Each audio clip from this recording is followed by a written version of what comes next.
نام سے گونجے گلی گلی ابو بکر عمر عثمان والے ہے جان نبی ہے شان نبی ہے جان نبی ہے شان نبی ابو بکر عمر عثمان والے نام سے گونجے گلی گلی. آئیے حاضرین بنا کسی تاخیر و تمہید کے میں ایسے خطیب تک پہنچنے کی جسارت کرتا ہوں کہ جو ظلمت کدہ دل میں خوف خدا عشق مصطفیٰ کا چراغ روشن کر دیتے ہیں، جو مردہ جسم کے اندر ایمان و یقین کی روح پھونک دیتے ہیں. اگر آیات قرآن کی تفسیر کی طرف متوجہ ہو تو حقائق و معارف کے جواہر لٹاتے ہوئے نظر آتے ہیں. اگر احادیث نبوی کی شرح و وجاہت کی طرف مائل ہو تو مسائل علم و عرفاں حل ہوتے ہوئے نظر آتے ہیں. کسی نے کیا خوب کہا ہے، مزہ برسات کا چاہو تو ان آنکھوں میں آ بیٹھو، سیاہی ہے، سفیدی ہے، شفق ہے، ابر بارہ ہے. اب بڑے ادب کے ساتھ گزارش کر رہا ہوں حضرت مولانا مفتی انس صاحب ندوی دامت برکاتہ مدد العالیہ سے کہ حضرت والا تشریف لائیں اور اپنی ایمانی عرفانی حقانی تقریر سے خاپدہ قوم کو بیدار کریں اس شعر کے ساتھ کہ دلوں میں جستجو بڑھتی ہے اور تنویر ہوتی ہے، سبھی مردہ دلوں میں زندگی تحریر ہوتی ہے. دلائل جب یہ دیتے ہیں تو عقلیں دنگ رہتی ہیں، ہمارے شیخ کی کچھ اس طرح تقریر ہوتی ہے.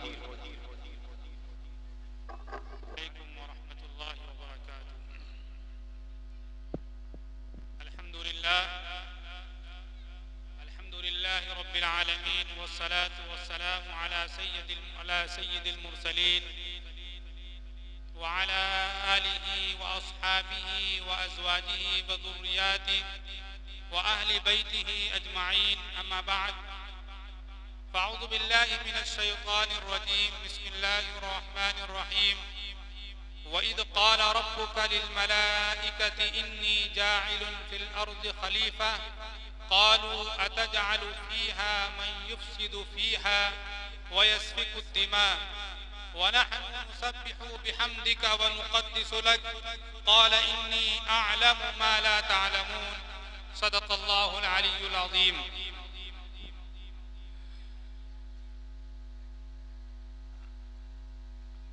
معزز و مکرم سامعین کرام، اسٹیج پر ناظم محترم اور چیئر پر بیٹھے ہوئے سامعین کرام، ماں اور بہنوں،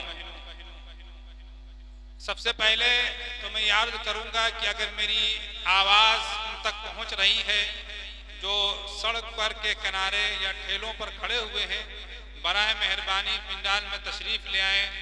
کچھ آپ کے علم میں اضافہ ہی ہوگا، انشاءاللہ نقصان نہیں ہوگا. تو بہرحال وہاں کھڑے رہنے کی زحمت نہ کریں، یہاں تشریف لے آئیں.